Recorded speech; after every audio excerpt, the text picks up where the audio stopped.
Welcome back. We have the Week 16 NFL recap review. Some things we'll go over today is definitely the playoff picture as we get very close to that, but we'll also talk about Nathaniel Hackett getting fired, is Zach Wilson's Jets career over, and things like that. So I hope you guys enjoy the video. Leave a like, comment, and let's get into it. We start on Thursday night. The Jaguars were at the Jets, a rainy game. Mike White was not cleared to play, so it was Zach Wilson starting his second consecutive game, and it went as badly as possible for Zach Wilson, unfortunately. 9 of 18, 92 yards, 1 interception. The offense could not move the ball.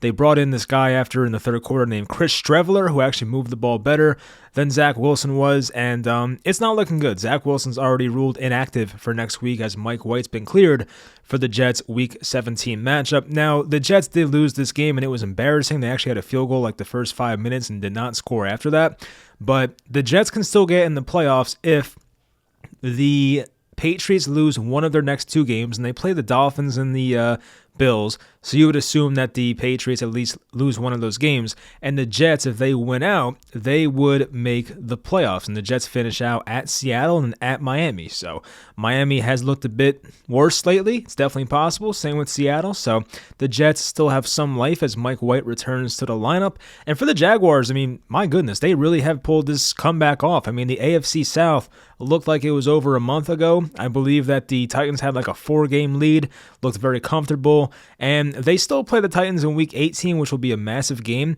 but still, that the Titans blew that division is pretty crazy.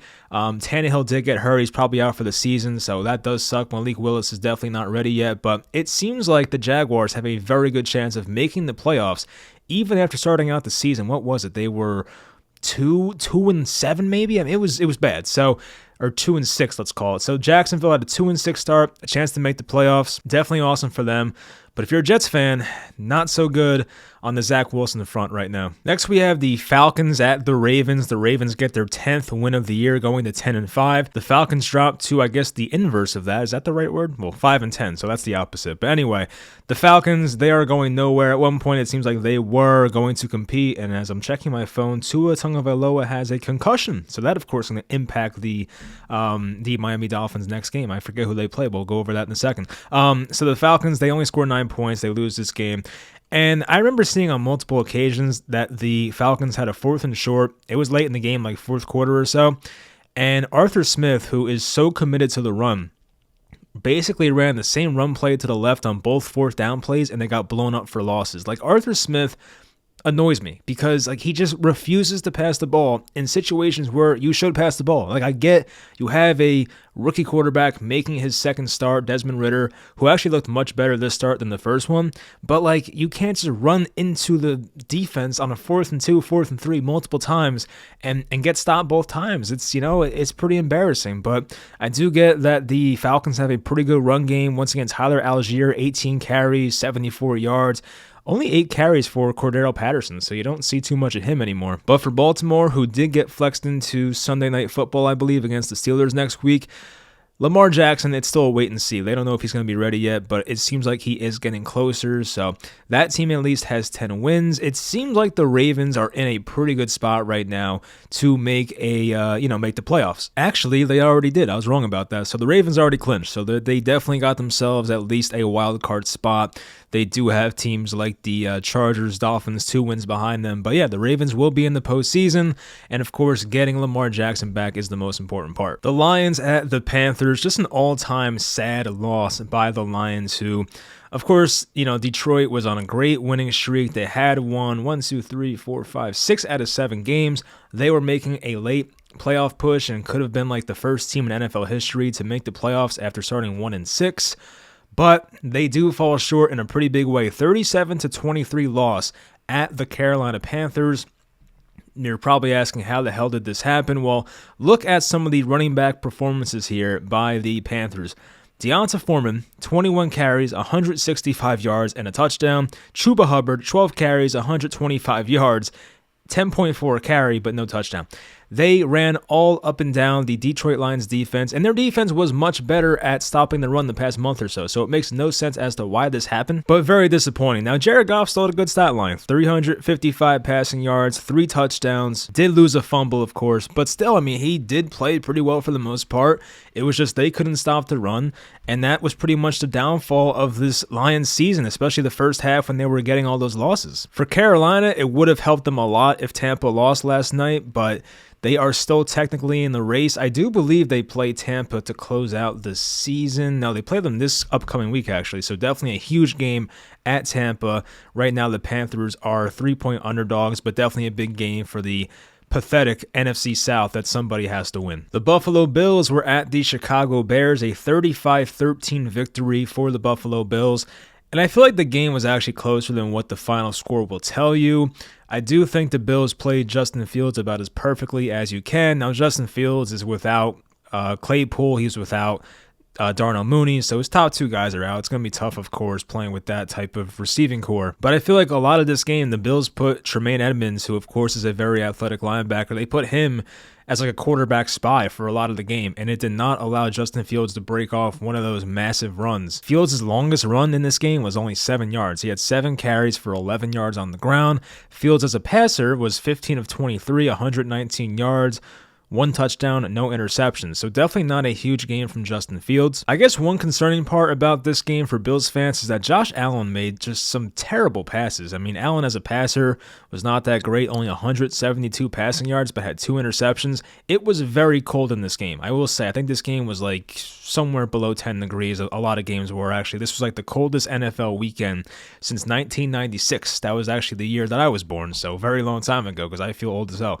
But yeah, Josh Allen had maybe it was like one of those just check down plays to a running back, and he overthrew him, and it's, got intercepted. Like Josh Allen, for how great he is, sometimes the ball just comes out of his hand funny and it gets intercepted, and that was just a bad looking play. So the Bills offense, they have a lot of ups and downs. I do think they're running the ball much, much better. Devin Singletary, James Cook had big games on the ground. Both averaged over 8 yards per carry. So that's good. But if Josh Allen's throwing those stupid interceptions, which we have seen this year, that might be a problem when you're playing the better teams like the Bengals or the Chiefs come the playoffs. The Saints were at the Browns, and this might have been the worst weather game of the entire weekend, which definitely went up against some other bad weather games, so that's saying a lot. And I think like half the stadium in Cleveland was empty. That's how bad it was. I can't fathom how somebody would sit through that when the Browns are like 6-9. I don't get why a fan would put themselves through that, but whatever. I guess some people just have a lot of pride about going to games and stuff. I would never do that. Anyway, the Saints win 17-10. So both teams are now 6-9. And this game was annoying. I mean, I'm saying this from a fantasy football perspective, but also like real life. So I started Taysom Hill in my tight end spot. I'm thinking like, oh, this is the jackpot because you can't pass in this weather very well. Dennis Allen's going to be a smart man and put Taysom Hill, his dual threat quarterback / tight end / wide receiver / running back, at quarterback for most of the game. But they still had Andy Dalton in there way too much. He had 15 pass attempts, and then they finally put Taysom Hill in on like the final drive of the second quarter, and what do you know? It's a touchdown drive. Like it was the perfect game for just read options and RPOs with Taysom Hill and Alvin Kamara. But for some reason, Dennis Allen was like, no, Andy Dalton, and their offense struggled. It's very annoying, and Andy Dalton actually had an interception in this game too. I think it got batted up, but I forget if it was his fault, the receiver. But still, Dennis Allen pisses me off. So Alvin Kamara had a decent game, not great efficiency, but 76 yards on the ground, 1 touchdown. He also had a long reception in this game. He had a 29-yard reception. And look at that, Josh Norman's going to the Panthers practice squad. Wow, that's interesting. So that's where Josh Norman made a big name for himself. For Cleveland, you had Nick Chubb, 24 for 92 on the ground, so not that efficient as well. And it was weird because they weren't passing much the entire game, but like on the final drive or so, Deshaun Watson actually looked pretty good as a passer, and I think Amari Cooper had a few catches. So Watson did throw the ball 31 times compared to Dalton's 15, but the Browns take a 7-point loss here. And, both seasons are done for these teams. But if you're the Browns, you just got to work on that defense a bit more because there were a lot of holes on defense this year. The Saints, of course, have to find their future quarterback. They have a decent roster, elsewhere. So we'll see what happens in the offseason. The Seahawks were at the Chiefs, and it is a 24-10 win for the Kansas City Chiefs. I would say the Chiefs defense stepped up a lot in this game. I mean, just watching it, I know it was going to be tough because Tyler Lockett's out, who is Geno Smith's like number 2 receiver. So that was going to be tough. And the guy that replaced him had 0 catches in Marquise Goodwin, who was kind of hurt that game as well. But he still played. But the Chiefs defense looked awesome. Just constant pass rush on Geno Smith. I know that they have 2 rookie tackles. It makes it easier. But Kansas City now, they have a pass rush. And, of course, when you get to January, February playoff football, that comes in handy. And I do think that will help the Chiefs out a lot. So they can definitely make a deep run just because they have Mahomes and that offense. But them having a pass rush in the playoffs will help the Chiefs out a ton. They improved to 12-3. Seattle, after starting out the year like 6-3, they're now 7-8. So they have really been bad the past month and a half or so. But yeah, a lot of this game was just Geno Smith and 4th down plays. They went 3 of 6 on 4th down, so not like the worst conversion rate, but they did miss on some 4th downs, and they just did not have enough offense. They had success running the ball with Kenneth Walker, 4.1 a carry on 26 carries, but the passing game for the Seahawks was not working whatsoever. Seattle, of course, definitely has to win out. They finish out their season against the Jets, which of course is a big playoff implication game for both teams, and they finish at home versus the Rams, who just put up 51 points somehow. We'll go over that later, but yeah, so I guess a pretty tough game followed by what should be an easier game against the Rams, but Seattle really can't afford to lose at this point. The Giants, they took a tough loss. It still annoys me how this game went, but the Giants fall 24-27 against the Minnesota Vikings.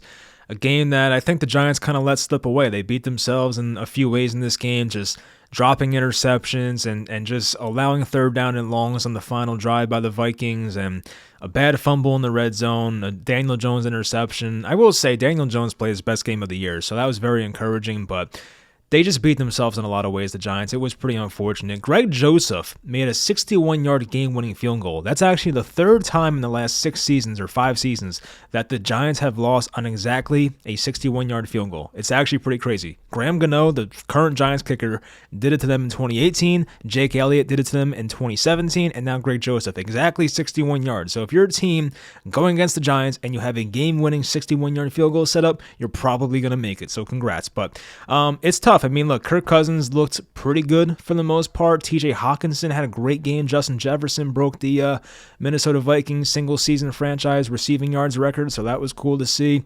Minnesota's not perfect, and I would be surprised if they make like a Super Bowl run, but they are 12-3. The Giants are 8-6-1.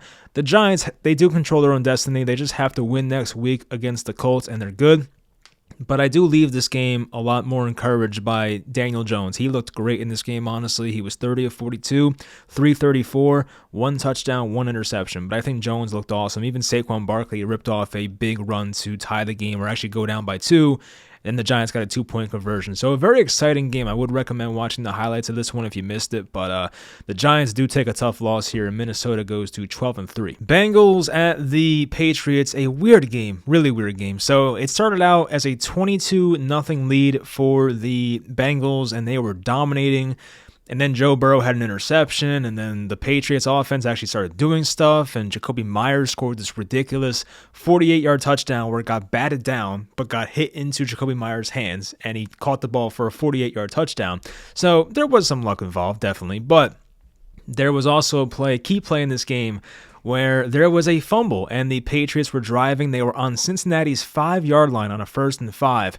I believe someone went offsides. They got a 1st and 5, so they are down by 4 points. And a touchdown, of course, would put the Patriots up by 2.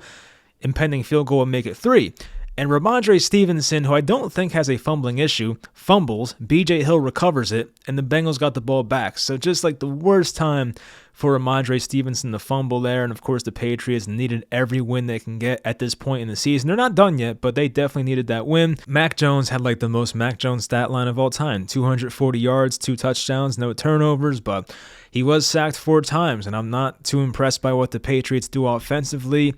I do think they're currently in the play. No, they're not in the playoffs right now. They're actually like on the 8 seed basically. So they're right out there on the outside looking in, but they would need, I guess, the Dolphins to lose or the Chargers to lose, and if they, of course, need to win out the Patriots. So not impossible they get in, but as I mentioned, they have a tough schedule. They do finish out the year playing the Dolphins this week. But if Tua is out with a concussion, it's going to be Teddy Bridgewater. That will help out a lot. And then they finish the year at Buffalo, which is never easy. But maybe Buffalo is sitting their starters if they have stuff clinched. We'll see what happens there. But a tough loss there for the Patriots, who had a real chance to win.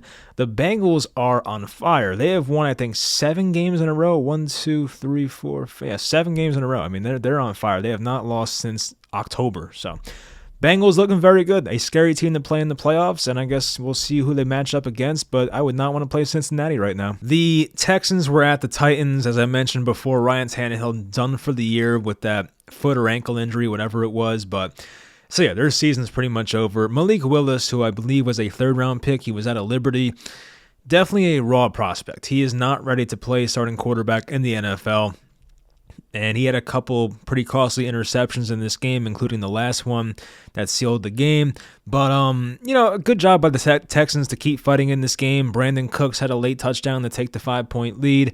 And right off the bat, it looked like Derrick Henry was going to have one of those massive games. He had a 48-yard touchdown. And we know about Derrick Henry versus the Texans in recent years. Those are like the most insane numbers against a team you'll ever see. I think Henry's last 4, 5, 6 games, he had over 200 rushing yards in every game versus the Texans. So I would say this game for Derrick Henry was a bit of a down game. He only had 23 carries for 126 yards. Not so good for Derrick Henry, which is pretty crazy to say. But yeah, so the Texans get their second win. They're 2-12-1. Tennessee has just completely fallen apart. They had such a great start to the year. They have now dropped 5 games in a row. And after that win at Green Bay in Week 11, it looked like there was a 98% chance that they would take this division. The Colts were terrible. The Texans we know are terrible. And Jacksonville at that time did not have a good record. But somehow Jacksonville has started to win. Everything has gone wrong for the Titans, and now they're losing every game. So the Titans right now are at the Cowboys this upcoming week. They're basically 10-point underdogs. So there's a really good chance the Titans miss the playoffs. And they do finish out at Jacksonville, which is a game that, unless Trevor Lawrence is going to lose a big game like that, it seems like the Jaguars are going to win the AFC South, which is something I would not think I'd be saying a month and a half ago. The Commanders were at the 49ers and a dominant 49ers victory.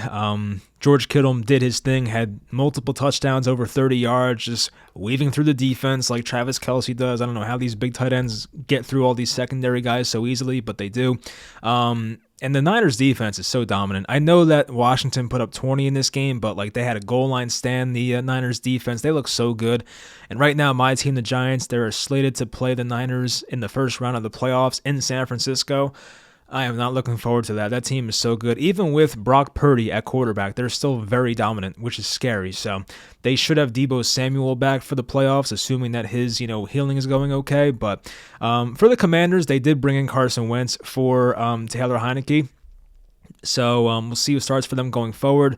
But the Commanders, they need to win. I mean, they have 4 teams or 3 teams a half game behind them. They have the Seahawks, Lions, and Packers, so 3 teams a half game behind them. They have to keep winning here. So they finish out the year, the Commanders, with the Browns. They play them at home, and they also finish out at home against the Cowboys. So you would think they should beat the Browns next week. You never know, of course, but the game against the Cowboys, they might be resting their guys unless the Cowboys have a chance to overtake the Eagles in the NFC East race and get the 1 seed. That, of course, could be a possibility, assuming, that the Eagles lose next week as well and the Cowboys win.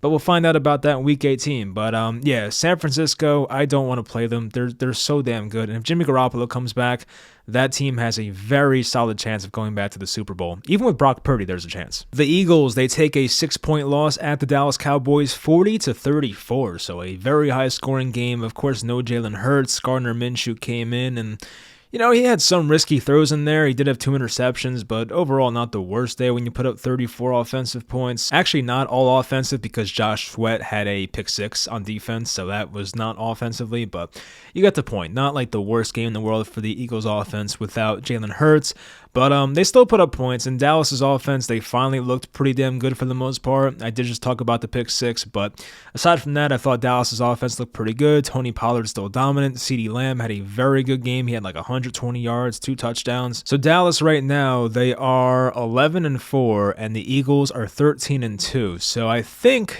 there is a chance, of course, if the Cowboys win out and the Eagles lose out, there's a chance that they can win the NFC East. And the Eagles finish out the year against the Saints, where they're 6-point favorites, 6.5-point favorites, and against the Giants, which if Jalen Hurts is back, or even if he's not back, the Eagles will probably be favored to win that game. And for Dallas, they have the Titans next week with a backup quarterback, so that should be a pretty, not easy, but we almost saw the Cowboys lose to the Texans, but it should be a win for Dallas. Then they finish out the season at Washington, so there's a chance that both teams go 2-0 and they finish out the way their records are now. The Eagles would go 15-2 and the Cowboys would go 13-4, but it's the NFL. You never know. The Raiders, they drop a game they should have won, 13-10. The Steelers take this one. They improve to 7-8. The Raiders drop to 6-9.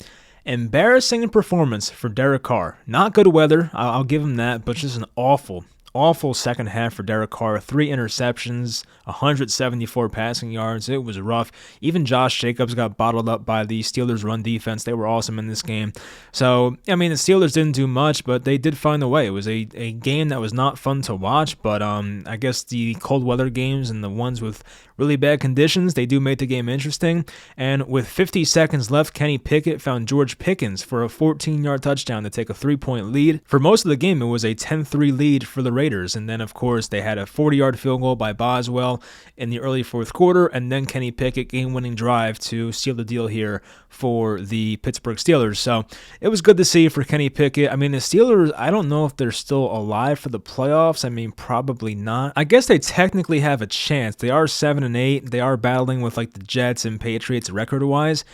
And let's see who they finish out the season with, because that'd be very interesting if the Steelers somehow got in the playoffs. They finish out against Baltimore, so of course if it's Tyler Huntley, even Lamar Jackson, there's a chance they win that game.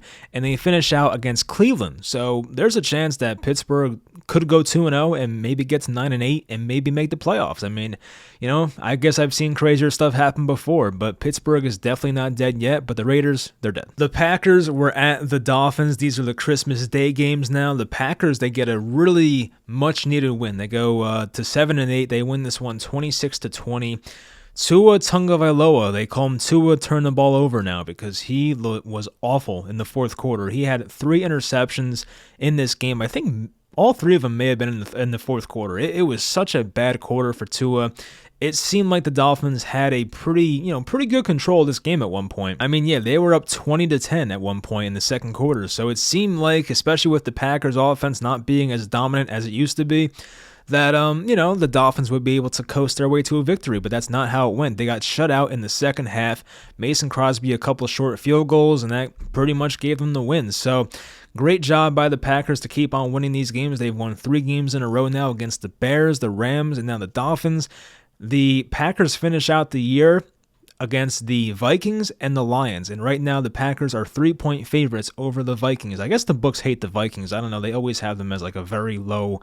I feel like they value them lower than the public sees the Vikings. The public doesn't like the Vikings either. I don't know, but their record is still good. And now the Dolphins, who at one point were 8-4 or something, they've lost 4 games in a row. So they're at a point now where they were 8-3 actually. So now they're 8-7.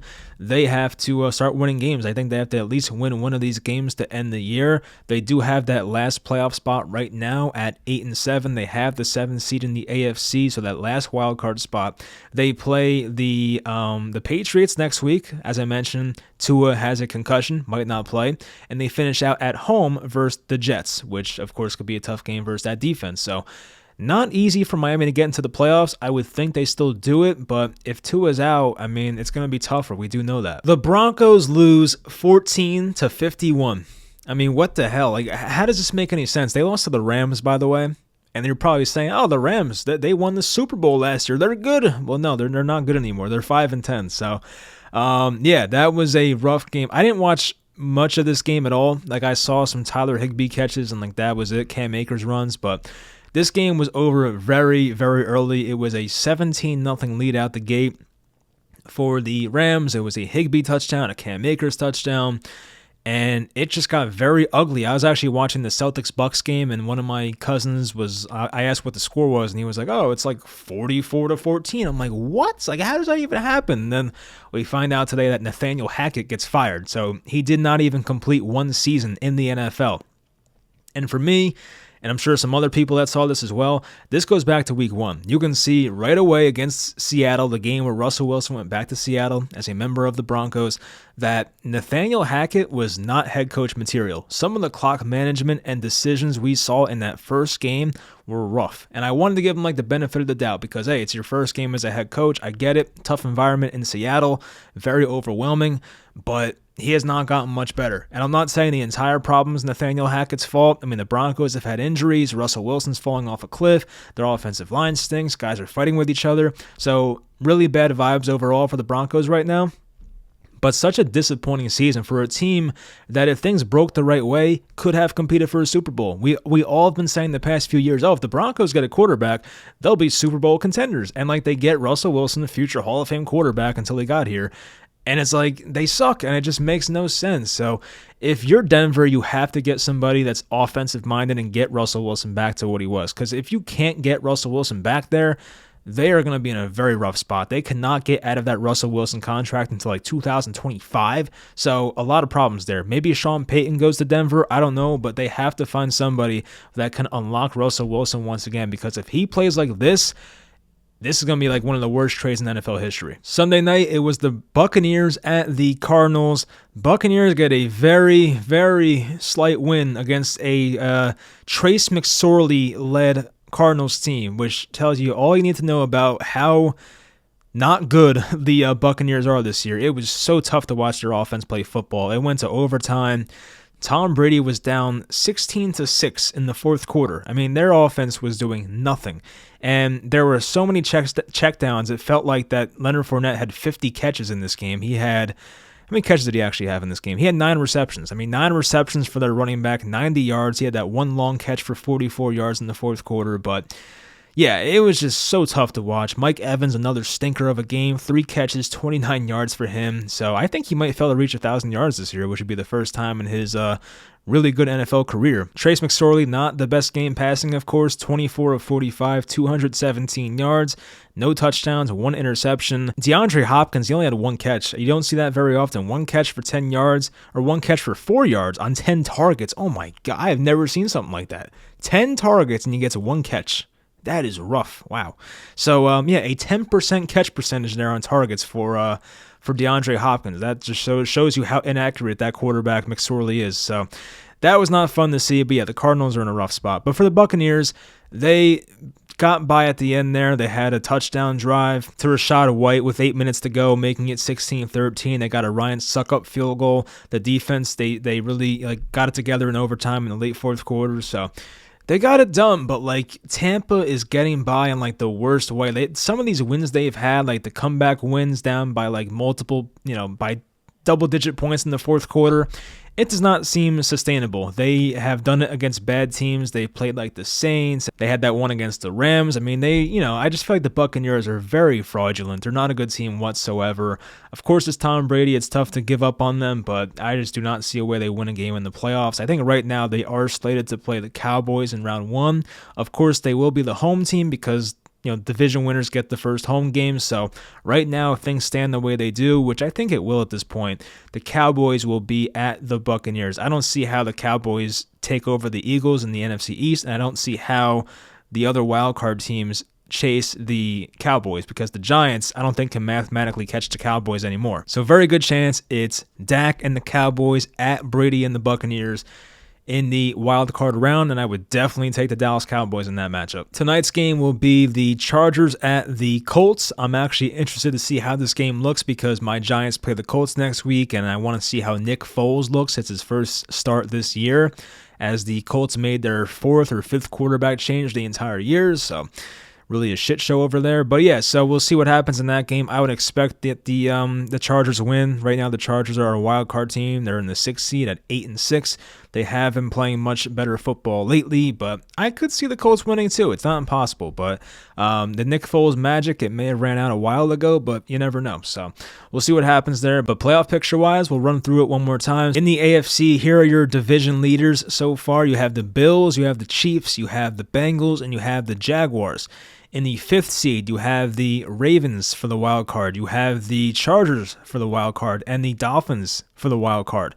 Right behind them, you have the Patriots, Jets, Titans, Steelers on the outside looking in. So you never know, but that would be the playoff picture right now. For the NFC, division winners or leaders, not winners, leaders, the Eagles, the Vikings, the Niners, and the Buccaneers. So some of those divisions are still up for grabs, like the NFC South, and I think even the East is still kind of alive, but it seems like the West and the North are over the Vikings and Niners. They should win those divisions. Wildcard teams, you have the Cowboys, the first wildcard team. Second wildcard team is my Giants, and the third wildcard team right now are the Commanders at 7-7-1. So that tie is definitely holding them over for now because they have 3 teams at 7-8, a half game behind them. So the next matchup for the Commanders is Cleveland, as I mentioned. So if they can handle their own business there, they'll be all right for another week, but we'll find out what happens there. It will be a very entertaining end to the season there, but once again, if the Giants win on Sunday against the Colts, they're in for sure. But that last final wild card spot might come down, or probably will come down, till the final week of the season. So that's pretty exciting. And for the AFC final wild card spot, that's also interesting because if the Chargers win tonight, they're pretty secure. They should make it. But if the Chargers lose, it still stays very interesting. They'll be 8-7 as well, and you have 4 teams at 7-8 right behind them. So I think the last wild card spot was a good idea, and it definitely makes getting the bye a lot more important because now there's 1 bye instead of 2 byes in each conference. So that was a good idea by the NFL. I'll give them that. So anyway, I hope you guys enjoyed this video, this podcast. Leave a like, subscribe, all that good stuff, and I'll talk to you guys next week.